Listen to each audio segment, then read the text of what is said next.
After selling my company for $32 million, I threw a party. Just before the toast, I saw my daughter-in-law slip something into my wine. When no one was watching, I quietly swapped glasses with her father. A few minutes later, he started collapsing. You think you know your own son, right? You think you've built a life, a legacy for him. Then, in one gut-wrenching moment, you realize the truth, not just greed, but a betrayal so cold it almost cost me everything, even my life. My name is Lester, and this is how my perfect retirement party turned into a chilling showdown. Dennis's fist slammed onto my mahogany desk, making the newly signed contracts jump. My heart leaped into my throat. $5 million. That's what I need, and I need it now, Dad. I looked up from the documents, my hand still gripping the pen I'd used to sign away 32 years of my life's work. The ink was barely dry on the sale agreement. $32 million. Freedom. Retirement. A whole new chapter was supposed to start. Dennis, I just sold the company. I can finally retire, I told him, my voice thick with emotion. But his eyes, they gleamed with something I'd never seen before, pure, raw, undisguised hunger. And that's perfect, Dad. Now you can help your son. $5 million. I've got debts to cover, and I want to start my own business. Wendy, his wife, stood by the door, her calculating gaze shifting between Dennis and those contracts on my desk. She gave Dennis this slight, almost imperceptible nod when he glanced her way. A silent signal I nearly missed, but it hit me like a cold shot. You didn't even congratulate me, I heard myself say, the words coming out harder than I intended. This is the biggest day of my life, and you march into my office demanding money. I'm congratulating you now. Dennis leaned forward, his palms flat on the desk, practically shouting. $32 million is incredible. So what's $5 million to you? It's nothing. Nothing? I'd started King Technologies in this very room. Dennis was barely walking then. I worked 18-hour days, missed school plays, baseball games, built something from scratch while raising him alone after his mother died. Dennis, you have no idea what this money represents, I said, gathering the contracts protectively. This is my security, my retirement. I've earned this. And I'm your son. His voice cracked, like a teenager, even though he was 38. I deserved something for all those years you were working instead of being a father. The accusation hit me like a splash of ice water. Wendy stepped closer, her voice dripping with honey. Maybe we could discuss this more calmly. Dennis just thinks it would be wonderful if you could help us get started. Started? Dennis had been getting started for 15 years. Different jobs, different schemes, always needing money. And ever since marrying Wendy 3 years ago, those needs had grown exponentially. Come to the party tomorrow night, I said, tucking the contracts into my desk drawer. Bring Wendy's parents. We'll celebrate properly. I'll explain my plans for retirement. Maybe discuss how I can help you both responsibly. Responsibly? Dennis's laugh was bitter, mocking. You mean like a loan with terms and interest? I mean like family who cares about each other's future, I countered. Wendy whispered something in Dennis's ear, and his face hardened. If you don't help us now, don't expect to show up for your party, he snapped, straightening his jacket with sharp, angry movements. And don't expect us for Sunday dinners or holidays either. The threat hung in the air, thick like smoke. I watched my son transform into someone I barely recognized. Gone was the boy who used to sit on my lap during late-night work sessions, asking about business, dreaming of joining the company. That would be your choice, not mine. I kept my voice steady. The party starts at 7. Your decision. Dennis turned towards the door, then spun back. His fist slammed the desk again, harder this time. My coffee mug jumped, spilling across quarterly reports. You're making a mistake, old man. Where's your family? We deserve that money more than some savings account. Wendy placed her hand on his arm, but her eyes never left mine. Come on, honey. Let's give your father time to think about what really matters. They walked out together, Dennis's shoulders rigid with anger, Wendy's heels clicking against the hardwood. I heard their voices in the hallway, sharp and urgent. Wendy's words were too quiet to catch, but her tone was clear, planning mode. The front door slammed hard enough to rattle the windows. Through my office blinds, I watched Dennis rev his BMW unnecessarily loud before peeling out of the driveway. Wendy sat in the passenger seat, her phone already pressed to her ear. I sank back into my chair, staring at the coffee stains spreading across financial projections I'd never need again. 30 years of building something meaningful, and my own son saw it as nothing more than a lottery ticket with his name on it. The contracts felt heavier when I pulled them out again. $32 million. More money than I'd ever dreamed of as a young father working in this cramped home office. Dennis sleeping upstairs in his racing car bed. Where had I gone wrong? When had my son learned to see family as leverage instead of love? The coffee stain had soaked through 3 layers of reports by the time I stopped staring at it. My hands trembled slightly as I moved the documents to dry ground. Outside, evening shadows stretched across the lawn where Dennis used to play catch with his grandfather. When did he become so entitled, so calculating? I remember Dennis at 8 years old, proudly carrying my briefcase from the car to the office. "Dad, when I grow up, I want to help you run the company." His gap-toothed smile had made every 18-hour day worth it. That boy would have cheered about the sale, asked thoughtful questions about my retirement plans, hugged me before anything else. My phone rang. Jim Patterson, my oldest friend and business rival for 30 years. "Lester, I heard the news through the grapevine. 32 million! You magnificent devil!" Jim's hearty laughter filled the office. "I suppose you're having a celebration tomorrow night at 7? Can you and Martha make it? Wouldn't miss it for the world. This calls for champagne. Real champagne." After hanging up, I felt slightly steadier. Real friends understood the significance of this moment. They'd watched me build King Technologies from nothing, survived the lean years, celebrated every milestone. The catering company answered on the second ring. "Elegant Events. This is Susan. This is Lester King. I need everything perfect for tomorrow night's party. 50 guests, cocktails and dinner. Money is no object. Wonderful, Mr. King. We've handled several of your corporate events. Should we prepare for any dietary restrictions? Just make sure there's plenty of everything. This is the most important celebration of my life." After confirming details with Susan, I called my attorney's office. The sale would take 30 days to finalize completely, but the contracts were ironclad.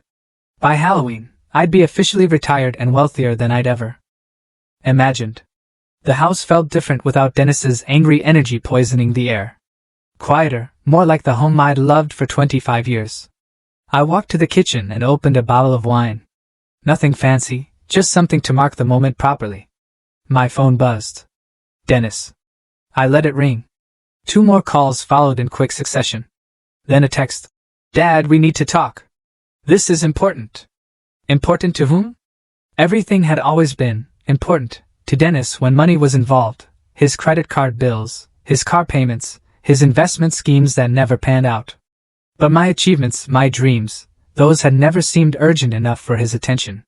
The wine tasted better than expensive champagne. I'd earned every sip through decades of careful decisions and calculated risks. Dennis wanted to waltz in and claim a windfall he played no part in creating. Another text arrived. "Wendy's parents want to meet you before the party. Can we come by around 6 o'clock tomorrow?" I stared at the message for a long time. Homer and Mae Thompson, retired teacher and homemaker from Wisconsin. I'd met them twice, both times briefly. Pleasant people, if a bit overwhelmed by their daughter's ambitions. Did they know about Dennis's demand? Were they part of whatever strategy Wendy was orchestrating? My reflection stared back from the kitchen window, looking older than I felt. 65 years old, finally successful enough to enjoy life, and my only child saw me as an ATM machine. The wine bottle was half empty when I made my decision. Tomorrow's party would happen exactly as planned. Friends who genuinely cared about my success would celebrate with me.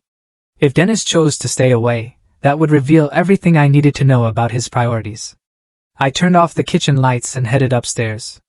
In my bedroom, I pulled out the guest list I'd been working on all week. 28 confirmed attendees so far. People who'd supported King Technologies through good times and bad. People who understood what 30 years of dedication actually meant. Dennis's name wasn't on that list. I hadn't added it because I'd assumed family would come automatically. Maybe it was time to stop assuming anything about my son. The family photo felt heavier than it should have when I lifted it from the mantel.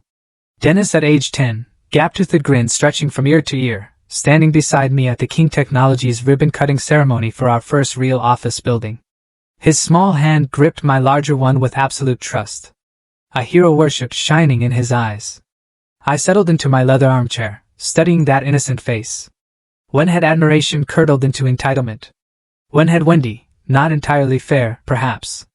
Dennis had shown signs of restlessness before meeting her, the job hopping, the get-rich-quick schemes, the gradual distancing from family traditions. But Wendy had crystallized those tendencies into sharp-edged ambition. I remembered their wedding 3 years ago. Dennis had been nervous, but genuinely happy. Wendy, stunning in white silk, had seemed perfect for him, smart, articulate, ambitious. During the reception, she'd approached me with a champagne flute and a calculating smile. "I hope you know how lucky you are to have Dennis," she'd said. "He's going to accomplish amazing things with the right support." The right support. Code for money, I realized now. Within 6 months of marriage, Dennis's financial requests had doubled.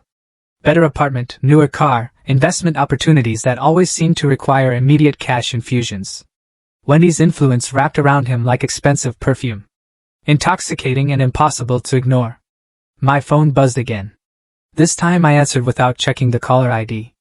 "Dad?" Dennis's voice carried none of today's aggressive edge. "Look, maybe we got off on the wrong foot earlier. Maybe. I was excited about your success. Sometimes I express things poorly." A pause. "Wendy thinks we should all sit down tomorrow before the party. Her parents are driving in specifically to meet you properly." Wendy thinks, not Dennis thinks.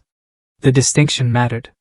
"Your Thompsons are welcome tomorrow night," I said carefully, "along with everyone else celebrating this milestone.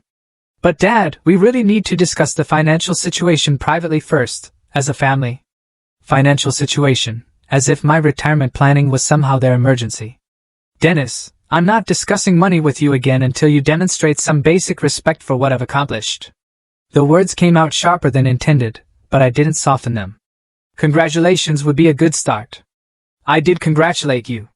"No, you demanded payment. Very different things." Silence stretched between us. Finally, Dennis sighed. "Fine. Congratulations on selling the company, Dad. I'm proud of what you built." The words sounded rehearsed, probably coached by Wendy, but I heard something genuine underneath. Maybe a trace of the boy who used to bring me crayon drawings of office buildings. "Thank you. That means more than you know." I softened my tone slightly. "The party starts at 7. Cocktails in the living room. Dinner at 8. Dress nicely. This is important to me. We'll be there."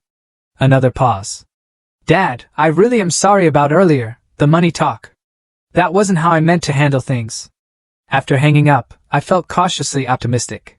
Maybe Dennis could separate himself from Wendy's influence long enough to celebrate appropriately. Maybe family bonds could overcome financial greed. I walked to the kitchen and checked my party preparations. Susan from Elegant Events had confirmed everything: bartender, servers, chef, even flowers for the tables. 47 people had now confirmed attendance, more than I'd expected. The wine cellar yielded treasures I'd been saving for special occasions: a 1982 Bordeaux from the year I incorporated King Technologies. Champagne from France, not the domestic stuff. Tonight called for the finest everything. In my study, I arranged the sale contracts in a leather portfolio. Some guests would want to see the actual documents, understand the scope of what I'd achieved. $32 million represented more than money. It was validation of every risk taken, every sacrifice made. The grandfather clock chimed 9 times. Soon, I'd need to rest, prepare for tomorrow's celebration. But first, I wanted to savor this moment of quiet accomplishment. Outside my window, the neighborhood settled into evening routines. Porch lights flickered on. Television screens glowed behind curtains. Normal families living normal lives. Probably never dreaming of the kind of success I'd achieved. Yet here I sat alone with my triumph, wondering why victory felt hollow when your only child saw it as opportunity rather than achievement. Tomorrow would tell the story.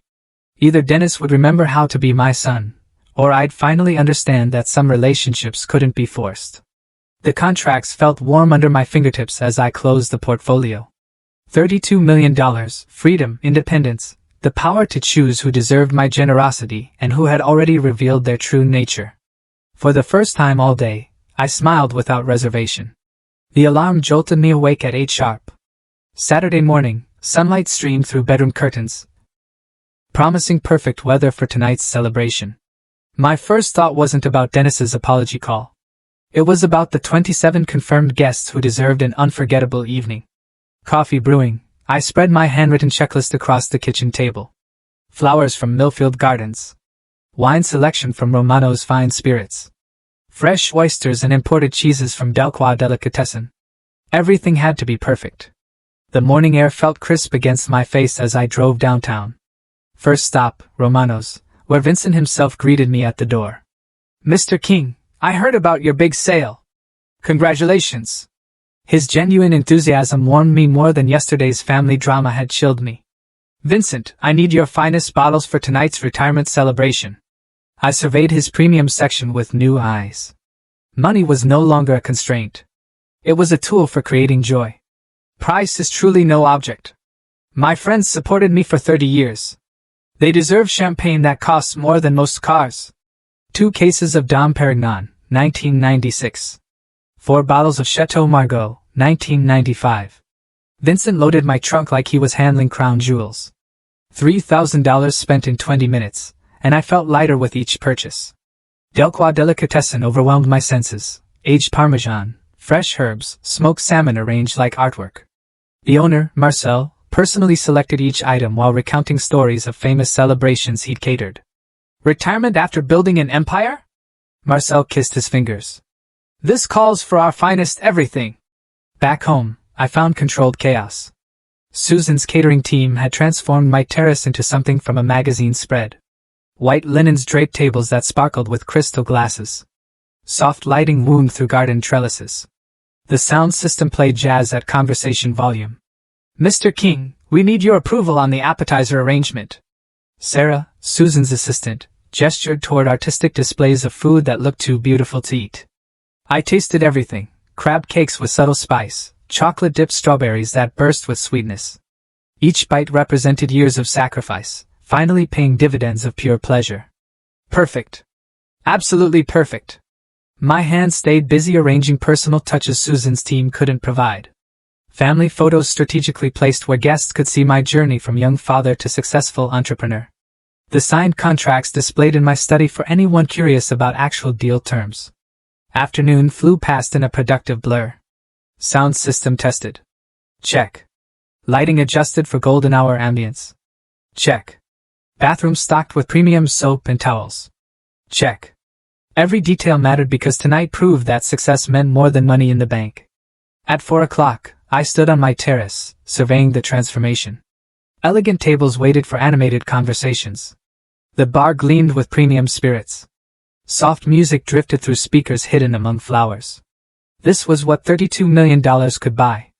Not just financial security, but the power to create beauty, to share joy among people who'd earned their place at the table through loyalty and genuine affection. Dennis had demanded $5 million for personal debts. But this demonstrated how wealth should be used, with purpose, with gratitude, with joy shared among people who'd earned their place at the table through loyalty and genuine affection. I checked my watch. 3 hours until the first guests arrived. Time for a shower, fresh clothes, and final preparations for the evening that would mark my transition from entrepreneur to gentleman of leisure. The contracts sat in their leather portfolio, waiting to be shared with friends who would understand their significance. Not as lottery tickets demanding immediate payout, but as proof that dreams pursued with determination could indeed come true. The doorbell's first chime found me adjusting my tie in the hallway mirror. Deep breath. This was it. The celebration I'd dreamed about for years. Through the frosted glass, I could see Jim and Martha Patterson waiting on the porch. "Lester!" Jim's bear hug nearly lifted me off my feet. "You magnificent devil! I still can't believe you pulled off that sale." Martha's warm smile carried 30 years of friendship. "The house looks absolutely stunning. You've outdone yourself." Leading them through my transformed home felt like showing off a masterpiece. The terrace drew gasps of appreciation, candlelight dancing on crystal, flowers perfuming the evening air, jazz floating from hidden speakers. "Vincent's finest champagne demands a proper toast later," I announced, gesturing toward the bar where Dom Perignon waited in silver buckets. Within minutes, more cars filled my driveway. Frank Morrison from the bank, still sharp at 72. Dr. Sarah Chin, who'd kept me healthy through countless stressful deals. My neighbors, the Costellos, who'd watched King Technologies grow from garage startup to acquisition target. $32 million! Frank whistled low. Remember when you couldn't qualify for a $50,000 line of credit? You've earned every penny, Sarah added, accepting champagne from the circulating server. Those 18-hour days finally paid dividends. Each arrival brought fresh waves of congratulations. Stories emerged, late nights when I'd called friends for advice, celebrations of smaller victories along the way, commiserations during lean years when success seemed impossible. The Richardsons from 3 houses down approached with genuine small-town pride. We always knew you'd make it big, Lester. You've been such an inspiration to our neighborhood. Our kids still talk about the computer camp you sponsored at their school, Mrs. Richardson added. You never forgot to give back. That comment stung pleasantly. I had given back: scholarships, community programs, quiet help for families facing hardship, real generosity based on genuine connection, not demanded handouts from entitled relatives. By 6:30, 28 guests circulated between terrace and garden. Conversations flowed like fine wine: retirement plans, travel dreams, investment strategies. These people understood that wealth carried responsibility along with privilege. The sale timing was brilliant, observed Mike Torres, my former lawyer. Market conditions couldn't have been more favorable. Pure luck, I demurred, though we both knew better. 30 years of careful positioning, strategic partnerships, and calculated risks had created the opportunity luck could favor. Catering staff moved seamlessly through the crowd, ensuring glasses stayed full, and appetizer plates constantly replenished. Every detail clicked into place exactly as planned. This was how success should be celebrated, with gratitude, dignity, and people who'd supported the journey. Standing near the garden fountain, watching animated faces glow in candlelight, I felt complete satisfaction. Real friends appreciated effort over entitlement. They celebrated achievement instead of demanding shares. They understood that respect was earned through character, not inherited through DNA. Martha Patterson approached with knowing eyes. You look happier than I've seen you in years, Lester. Retirement suits me already. I raised my glass toward the gathering. Surrounded by people who mattered most. The evening's magic was building toward my planned toast. A moment to acknowledge everyone who'd contributed to this success. But first, I wanted to savor this perfect scene. Elegant setting, meaningful conversations, genuine affection filling the air like expensive perfume. Then, headlights swept across my driveway. A familiar BMW pulled into the last parking space. My hand tightened around the champagne flute as Dennis emerged from the driver's side, followed by Wendy in an elegant black dress. From the back seat came 2 older figures, her parents, dressed respectfully for what they believed was a family celebration. Excuse me, I murmured to Martha, setting down my glass with careful control. Walking toward my front door, I caught fragments of party conversation floating behind me. Warm laughter, clinking glasses, the comfortable sounds of genuine celebration. Dennis stood on my porch with practiced humility.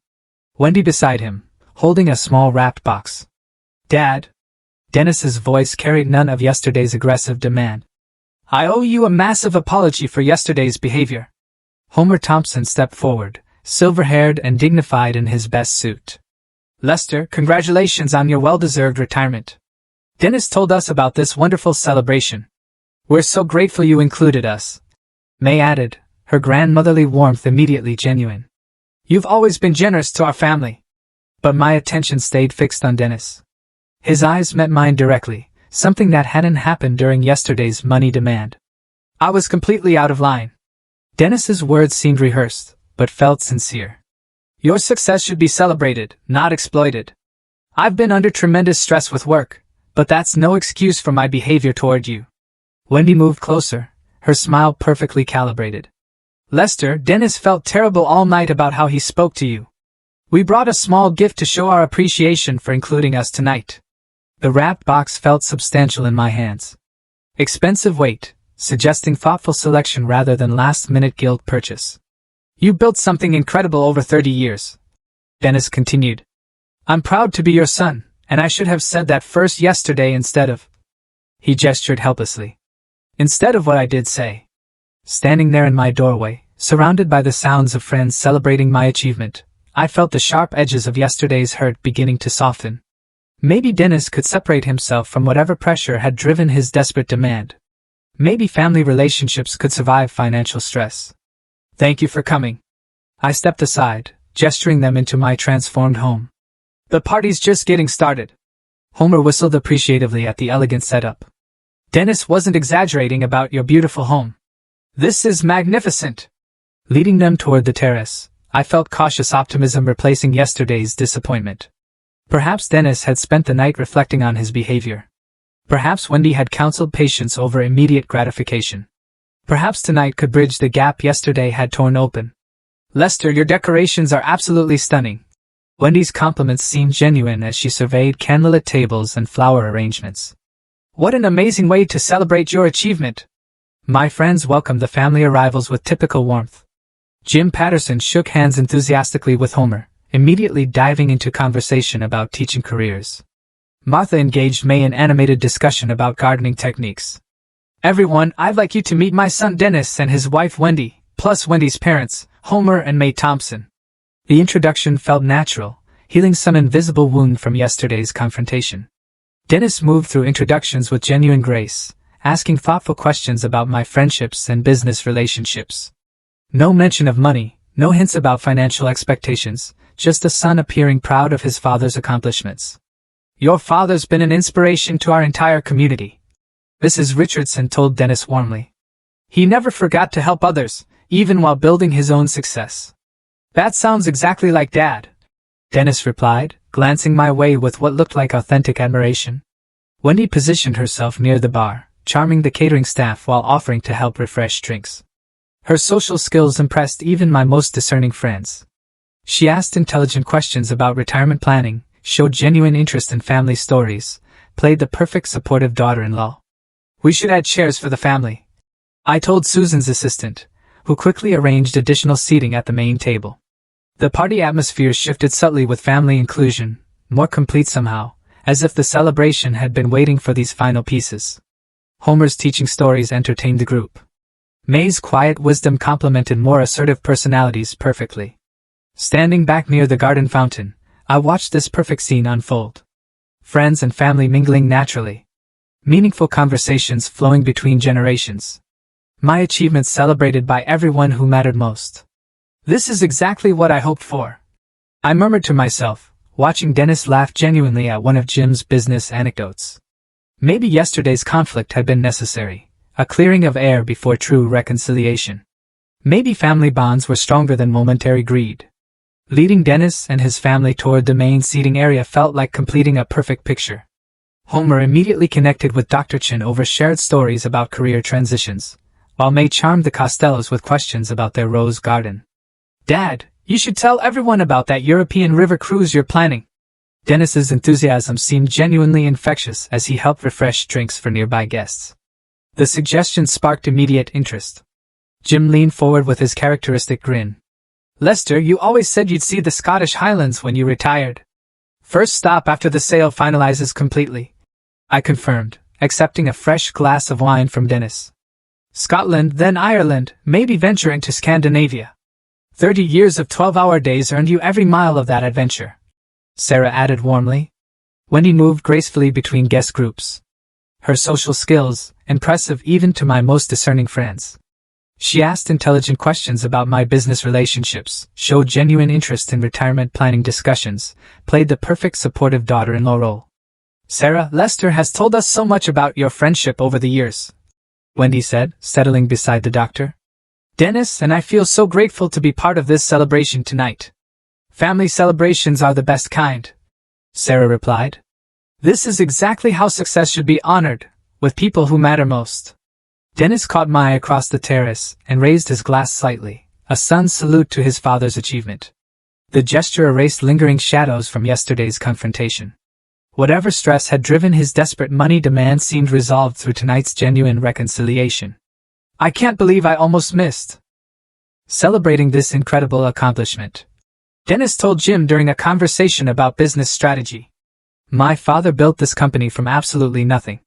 Pure determination and vision. The pride in his voice sounded authentic, not the calculated flattery from yesterday, but real admiration for what I'd achieved. Maybe Wendy had helped him gain perspective on family priorities versus financial pressure. Homer raised his wine glass toward me. Lester, 35 years teaching showed me what dedication looks like. But building a company from scratch, That's remarkable resilience. The hardest part was believing it would work when everyone said technology consulting was too competitive. I reflected. Persistence pays dividends, but it takes decades to see results. May nodded thoughtfully. Wendy always said you were an inspiration, working so hard while raising Dennis alone after your wife passed. The comment touched something deep. These people understood sacrifice in ways Dennis had seemed to forget yesterday. Tonight felt like validation that my choices had been correct, family and friends recognizing effort over entitlement. This terrace setup is absolutely stunning. Wendy complimented, her eyes scanning the elegant arrangement. You have such sophisticated taste. Everything looks magazine perfect. Susan's catering team deserves the credit. I admit it, though I did insist on personal touches. Family photos, the wine selection, flowers from my mother's favorite shop. Details matter for occasions like this. Memories should be beautiful. Wendy agreed. As twilight deepened, garden lights began twinkling like captured stars. The party reached that perfect rhythm where conversations flowed naturally. Laughter punctuated stories, and everyone seemed genuinely content. This was exactly what I envisioned when planning tonight's celebration. Dennis moved between groups effortlessly, sharing stories about my generosity over the years, expressing gratitude for lessons learned during his childhood. The son I remembered from happier times had returned, replacing yesterday's angry stranger. Your father sponsored computer camps for underprivileged kids every summer. Dennis told the Richardsons. I helped when I was old enough. He never publicized it. Just believed technology education could change lives. Such moments reminded me why family reconciliation mattered more than money. Dennis could have been part of this success story all along if he'd chosen patience over immediate gratification. My phone buzzed insistently against my chest. The caller ID showed my attorney's office number, probably final details about Monday's closing procedures. Excuse me, everyone, I announced, glancing around the perfect party scene. I need to take this call about some closing details. Please continue enjoying yourselves. Walking through the French doors into my living room, I pressed the phone to my ear while positioning myself by the large window overlooking the terrace. The caller was Harold Peterson, my closing attorney, with last-minute documentation questions. Lester, sorry to interrupt your celebration, but the buyer's bank needs confirmation on the wire transfer timing. Of course, Harold. Monday morning works perfectly for the final transfer. Through the window, I could see my guests continuing their animated conversations. The party flowing beautifully without me. The documentation has been filed with the state, and the transition team starts Tuesday. Very smooth process overall. Dennis was engaging Jim and Frank in what looked like serious business discussion, his hands gesturing enthusiastically. Even from this distance, I could see the respect on their faces as he spoke about the company's future. I appreciate you handling these final details personally, Harold. This sale means everything to my retirement plans. Wendy moved casually toward the drink refreshment area, appearing to help maintain the hosting duties I temporarily abandoned. Such thoughtfulness. She was proving herself the ideal daughter-in-law I'd hoped Dennis would find. The buyer is impressed with your operational documentation. They're confident about the transition. Something caught my peripheral vision. Wendy had paused beside the drink table, her back to most of the guests, her hand moved to her pocket, retrieving something small. That's excellent news, Harold. My words died as I watched Wendy's movements more closely. She palmed something tiny, a small packet or envelope, while glancing around to ensure no one was watching her. Then, with practiced smoothness, she moved her hand over my wine glass. My breath stopped. A fine powder fell from the packet into my drink. Quick, deliberate, unmistakable. Lester, are you still there? Yes, I'm here. My voice sounded distant even to myself. Wendy was stirring my wine glass with a cocktail stirrer, dispersing whatever she'd added. Should we schedule a final call before the wire transfer Monday? Wendy pocketed the empty packet and stirrer, then moved away from the table with the same casual grace she'd approached. No one else had noticed. The guests remained absorbed in their conversations, completely unaware that someone had just poisoned my drink. Harold, I'm sorry, but something urgent has come up here. My hand trembled slightly, holding the phone. Can we finalize everything first thing Monday morning? Of course. Enjoy your celebration, Lester. You've earned it. Through the window, I watched Wendy rejoin the main conversation group. Her smile bright and natural. She positioned herself where she could observe the drink table while appearing engaged with other guests. My mind raced through the implications, the reconciliation, the apologies, the perfect daughter-in-law performance, all calculated manipulation leading to this moment. They weren't here to celebrate my success. They were here to ensure I didn't live to enjoy it. Dennis seemed genuinely unaware, still engaged in animated conversation with Jim. His reformation appeared authentic, which meant Wendy was operating without his knowledge. She'd used his legitimate guilt over yesterday's confrontation as cover for her own deadly plan. The wine glass sat innocently on the table, indistinguishable from any other drink at the party. But I knew what it contained now. One sip would be enough.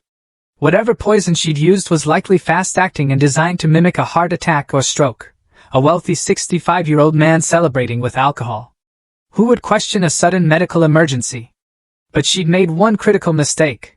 She hadn't realized I was watching. Taking a deep breath, I straightened my shoulders and prepared to return to the party. The game had changed completely, but I held the advantage now. Wendy thought she was executing a perfect murder. Instead, she just revealed herself as the enemy I needed to defeat. Time to turn the tables on my would-be killer. Stepping back onto the terrace, I maintained the same warm smile I'd worn all evening, though my heart hammered against my ribs. Wendy glanced up as I rejoined the group, her eyes immediately tracking toward the drink table, where my poisoned wine waited. "Everything settled with the closing details?" she asked with perfect innocence. "Just some final paperwork formalities," I replied, moving naturally toward my usual position. "Nothing that can't wait until Monday morning." The poison was invisible, odorless, probably tasteless. Professional grade meant to simulate natural causes. But Wendy had underestimated her target. I'd survived 30 years in competitive business by staying 3 moves ahead of people trying to destroy me. "Lester, shouldn't we have a proper toast to your retirement?" Wendy's suggestion carried subtle urgency. "Everyone's been waiting to officially celebrate your success." Jim nodded enthusiastically. "Absolutely. This moment deserves champagne and speeches. This seems like the perfect moment with family and friends together." Wendy continued, building momentum. "Your wine glass is right there, ready for the toast." She was pushing toward the poisoning execution with calculated pressure disguised as party enthusiasm. Every word designed to get that glass to my lips quickly. "Excellent idea," I agreed readily. "But first, Dennis and Wendy, could you help me with something in the kitchen? I want to get that special bottle of Dom Perignon we discussed, the 1996 vintage, and the good crystal champagne flutes for the proper ceremony." Dennis straightened with obvious pleasure at being included in the preparation. "Of course, Dad. You know where everything's stored better than we do. This will make the toast even more special," I added, making the request sound important and host-like. Family involvement in the celebration setup. As they headed inside together, I turned to Homer with practiced casualness. "Homer, how are you adjusting to retirement from teaching? 35 years in education. That's remarkable dedication." Homer's eyes lit with the enthusiasm educators always showed discussing their careers. "Well, the transition has been fascinating. After 3 decades of September schedules, I'm still adjusting to flexible time." While he spoke, gesturing expressively about retirement challenges, I moved closer to the drink table. Homer's wine glass sat 18 inches from mine. Similar shape, identical red wine, close enough positioning for a quick exchange. "Have you and May thought about traveling?" I continued, keeping him engaged while scanning guest positions. Jim was deep in conversation with Frank about market trends. Sarah and May discussed garden planning. The other guests were naturally absorbed in their own discussions. No one was watching the drink table. "Oh yes, we've been planning a trip to visit national parks," Homer continued enthusiastically. "Yellowstone first, then maybe the Grand Canyon." In one smooth motion, I switched the glasses. Homer's untainted wine moved to my usual position. My poisoned glass shifted to his spot. The exchange took 3 seconds and looked like natural table rearrangement during conversation. "That sounds wonderful. The western parks are spectacular this time of year," I replied, stepping slightly away from the table as Homer continued his story about retirement planning. My pulse gradually steadied as the immediate danger passed. Wendy's poison now waited in Homer's glass instead of mine. The sweet irony of using her own father-in-law as an unknowing shield felt perfectly appropriate. Dennis and Wendy emerged from the kitchen carrying the Dom Perignon and crystal flutes. their faces bright with anticipation of the coming celebration. "Everything's ready for the proper toast," Dennis announced, setting the champagne bottle on the table with ceremony. Wendy's gaze immediately moved to the drink table, confirming that my wine glass remained in position. Her satisfied smile revealed complete confidence in her planned success. "Perfect timing," I declared, moving toward my switched glass while watching Wendy's expectant face. "Let's make this toast memorable." She positioned herself to observe my drinking, eager to witness the poison's effects. Her father sat beside his deadly glass, completely unaware that his daughter had just tried to murder his host, using him as an unwitting accomplice. "Everyone, please gather around," I called out, raising the glass that should have killed me. The irony was exquisite. Wendy thought she was watching her victim approach death when she'd actually just set up her own father for the fate she'd intended for me. Time for the evening's real entertainment to begin. Everyone gathered expectantly around the elegantly set table, glasses raised in anticipation of my retirement speech. The moment felt perfect. Candlelight dancing on crystal. Friends and family united in celebration. The soft evening air carrying the promise of new beginnings. "Friends, this truly is the most meaningful evening of my life." I stood confidently, commanding attention, while internally preparing for the drama about to unfold.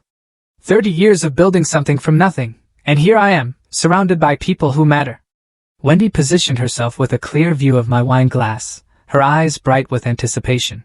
She had no idea that her carefully planned murder was about to become her public downfall. "Your friendship and support have made this success possible," I continued, scanning faces that had supported me through decades of struggle. "Tonight, I want to talk about loyalty, about trust, about what family really means." The shift in my tone caught some attention. Jim raised an eyebrow, sensing something different in my usual speech pattern. "I've learned that not everyone who claims to love you actually does."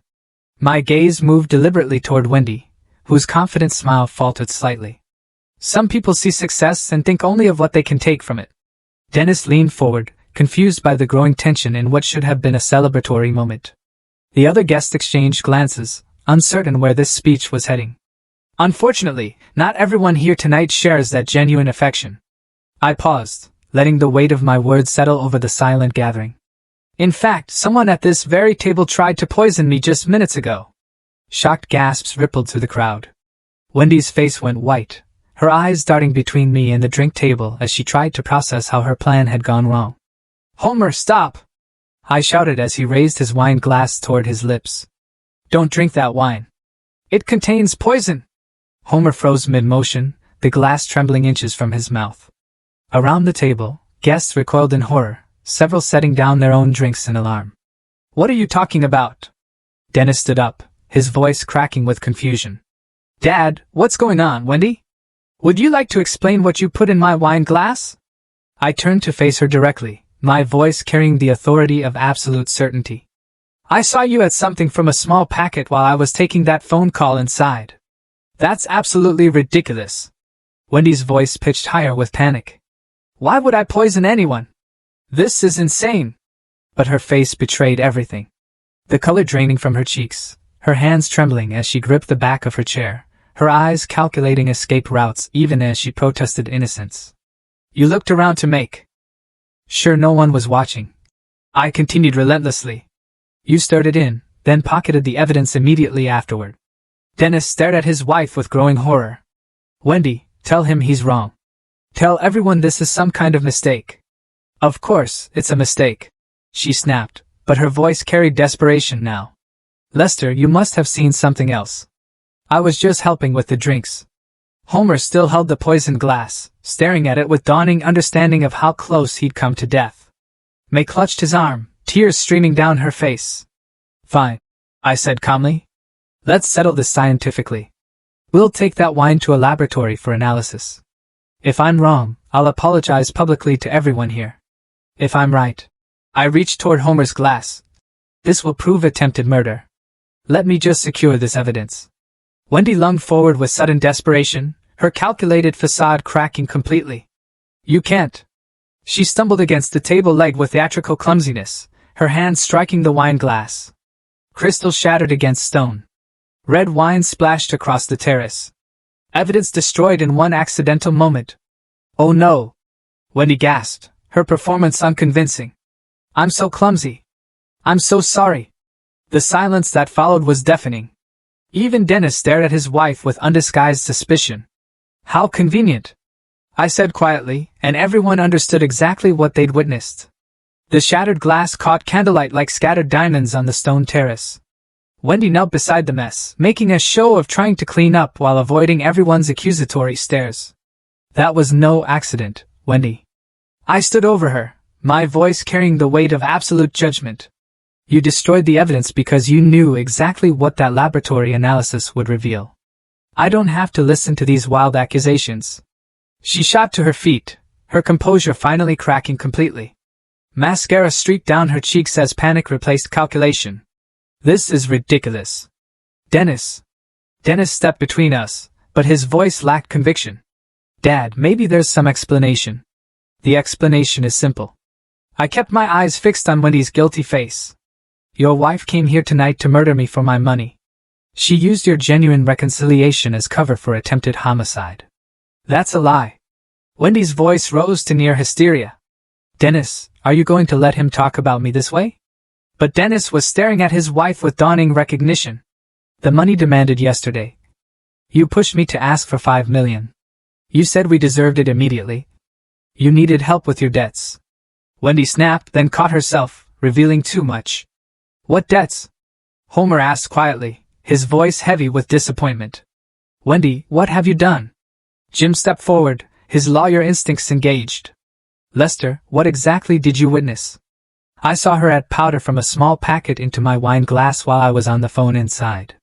She stirred it in, looked around to ensure no one noticed, then pocketed the evidence. I gestured toward the broken glass. When I offered laboratory testing, she immediately destroyed the proof. Sarah nodded grimly. The timing of that accident was remarkably convenient.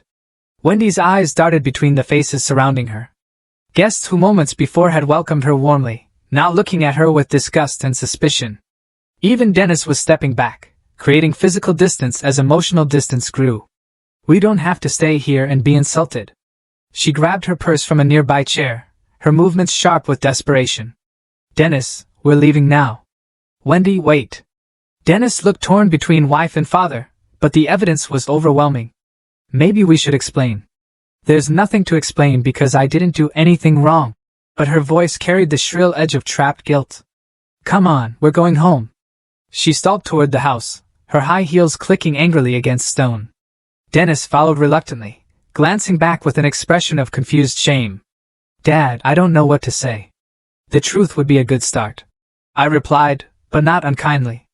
When you're ready to hear it.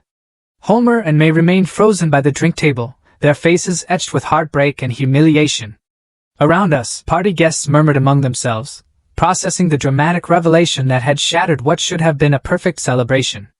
Car doors slammed in the driveway with finality. An engine roared to life, revved unnecessarily loud in an expression of frustrated rage. Tires squealed against asphalt as Dennis's BMW disappeared into the night, carrying away the criminals who had tried to destroy my retirement before it began. But Homer and May stayed behind, their shoulders bowed with shame, facing the wreckage of what they believed was their daughter's happy marriage to a successful man. The broken glass crunched under my feet as I moved to comfort them. Because unlike their daughter, these were good people caught in circumstances beyond their control. I'm so sorry, Homer whispered, his voice breaking. We had no idea she was capable of something like this. Justice had been served, but now came the harder task of healing. The wounds that betrayal always leaves behind. Silence stretched across the terrace like a heavy blanket, broken only by the distant sound of Wendy's car disappearing into the night. Broken glass sparkled among scattered drops of poisoned wine, evidence of the betrayal that had nearly destroyed everything. Homer stood motionless, still processing how close he'd come to death at his own daughter's hands. May dabbed her eyes with a tissue, her quiet sobs carrying decades of parental heartbreak. We are so deeply sorry, Lester. Homer's voice trembled with shame and gratitude. You saved my life tonight. We failed as parents somehow. This is our responsibility. Homer, May, look at me. I moved closer, placing a gentle hand on the older man's shoulder. This is not your fault. You are good, decent people. Wendy made her own choices. You didn't raise her to be a criminal. But we must have missed something, May whispered. Some sign that she could do such a terrible thing. Evil sometimes wears a perfect mask, Sarah said softly, joining our small circle. None of us suspected her true nature until tonight. Jim approached with a small brush and dustpan, already helping clean up the shattered evidence. Lester, your quick thinking saved Homer's life. How did you figure out what was happening? Pure chance, I admitted. I was by the window taking a business call when I saw her add something to my wine. At first, I couldn't believe what I was seeing. You handled that situation with incredible grace, Frank Morrison added, his banker's instincts appreciating strategic thinking under pressure. Most people would have panicked or confronted her immediately. Other guests gradually joined our conversation, their initial shock transforming into admiration for how I'd protected an innocent man while exposing a murderer. The catering staff quietly replaced broken items and brought fresh glasses, helping restore order to chaos. I keep